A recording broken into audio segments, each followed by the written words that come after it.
नमस्कार किसान भाइयों, स्वागत है आपका चैनल एग्री आकाश पे। किसान भाइयों, बीन्स एक ऐसी सब्जी है जिसका रेट काफ़ी ज़्यादा होता है और अगर आप अक्टूबर के महीने में बीन्स की खेती करते हैं, सर्दियों के समय में आप 1 एकड़ से बहुत ही आसानी से 2.5 से 3 लाख रुपए कमा सकते हैं।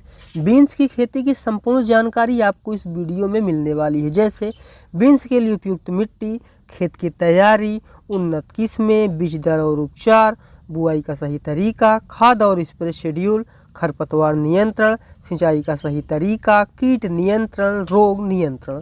तो पूरी जानकारी सही विधि से समझने के लिए इस वीडियो को आप पूरा देखिएगा।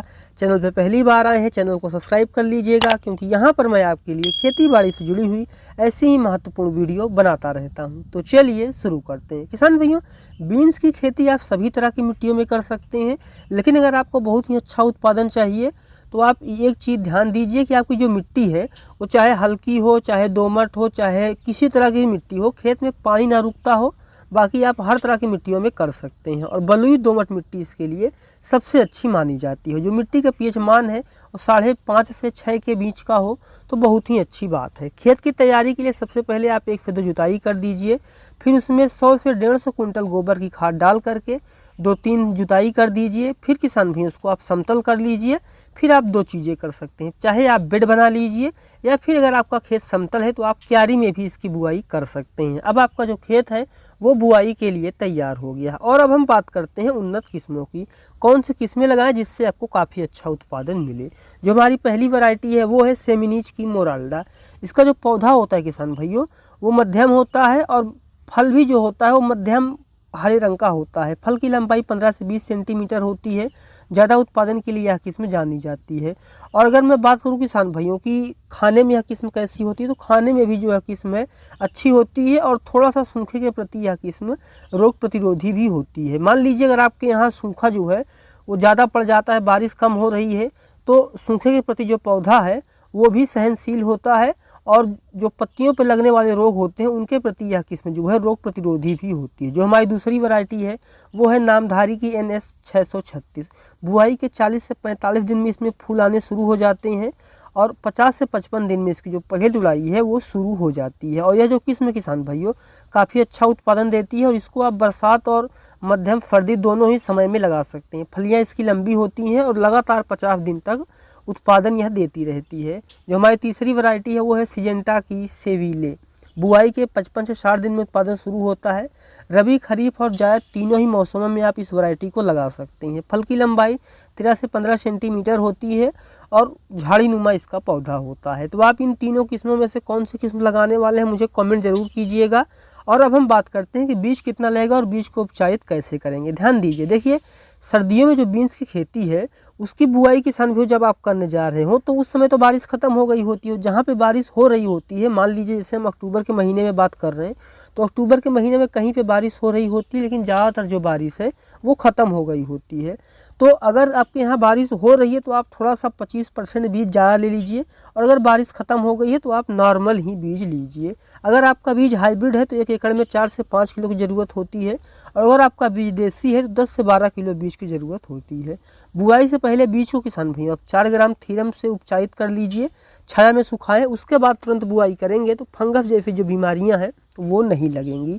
और अब हम बात करते हैं कि बुआई का सही तरीका क्या है। देखिए, गर्मी के लिए किसान भाइयों फरवरी मार्च में बुआई होती है, बरसात के लिए मई जून में और सर्दियों के लिए सितंबर से अक्टूबर में बुआई की जाती है।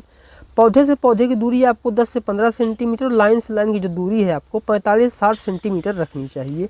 लेकिन अगर आप पोल वाली बीन्स की खेती कर रहे हैं तब आपको पौधे से पौधे की जो दूरी है वो किसान भाइयों आप 15 से 20 सेंटीमीटर ही रखिए, लेकिन जो लाइन से लाइन की दूरी है वो आपको 1 मीटर रखनी चाहिए। और बीन्स के बीज को हमेशा 6 से 7 सेंटीमीटर की गहराई में बोएं, तभी आपको जो है वो अच्छे रिजल्ट देखने को मिलेंगे। और अब हम बात करते हैं कि खाद और स्प्रे का शेड्यूल क्या होगा। देखिए, बुआई के समय 1 एकड़ में 40 किलो यूरिया, 25 किलो DAP और 50 किलो सिंगल सुपर फास्फेट यानी SSP डाल करके बुआई करनी है।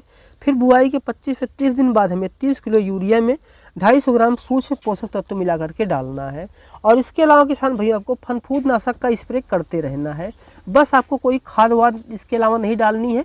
फनफूदनाशक का समय समय पे स्प्रे करते रहेंगे तो जो आपका पौधा है उसमें फंगस बीमारी नहीं लगेगी और जब पौधा स्वस्थ रहेगा तभी आप उससे अच्छा उत्पादन ले पाएंगे। और अब बात आती है खरपतवार नियंत्रण की। देखिए, इसमें 2 बार खरपतवार नियंत्रण करना बहुत ही ज़रूरी होता है। जो पहला खरपतवार नियंत्रण होगा वो किसान भाइयों होगा शुरुआती अवस्था में फूल निकलने से पहले, और जो दूसरा होगा वो फल बनने के समय के पहले ही हो जाएगा। और अगर आप शुरुआत में करते हैं तो जो पौधा छोटा होता है तभी कर लेंगे तो बहुत ज़्यादा अच्छा है, क्योंकि अगर जो खरपतवार में आकर के कीड़े बैठ जाते हैं और वो आकर के पौधे को संक्रमित करते हैं, उससे पौधे में रोग लगने के जो खतरे हैं वो काफ़ी ज़्यादा बढ़ जाते हैं। तो आपको समय पे खरपतवार नियंत्रण ज़रूर ही कर लेना चाहिए। और अब बात आती है कि सिंचाई का सही तरीका क्या है। देखिए, नमी के अनुसार सिंचाई कीजिए। फसल की बढ़वार के समय सिंचाई का विशेष ध्यान रखें, जैसे फूल आने से पहले और फल आते समय या फिर फलियां बनते समय, इस समय सिंचाई का विशेष ख्याल रखें।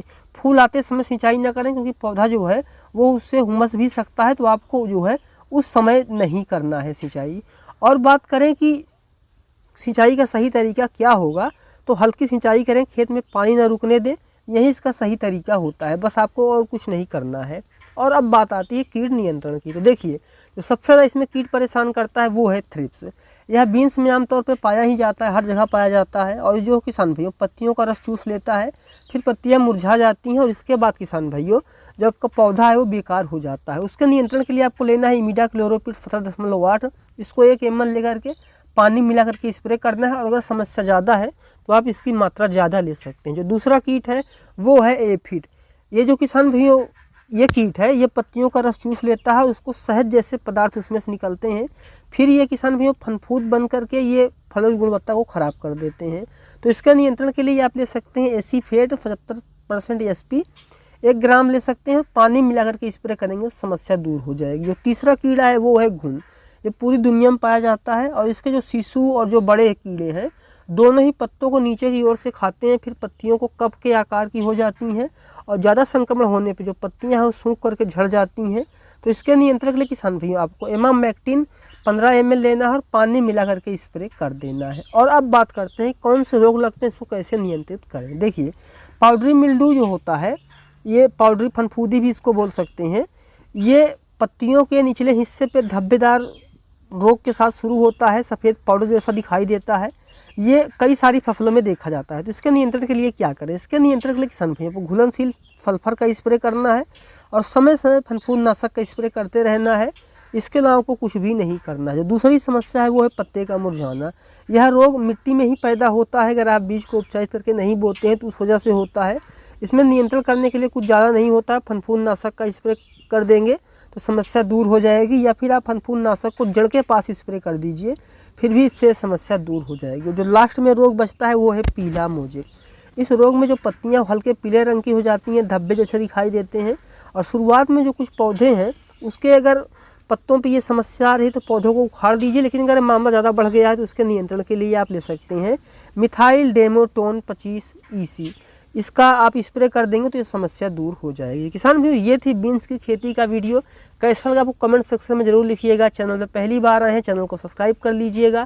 तो मिलते हैं किसी एक और वीडियो नए टॉपिक के साथ। वीडियो देखने के लिए आपका बहुत बहुत धन्यवाद।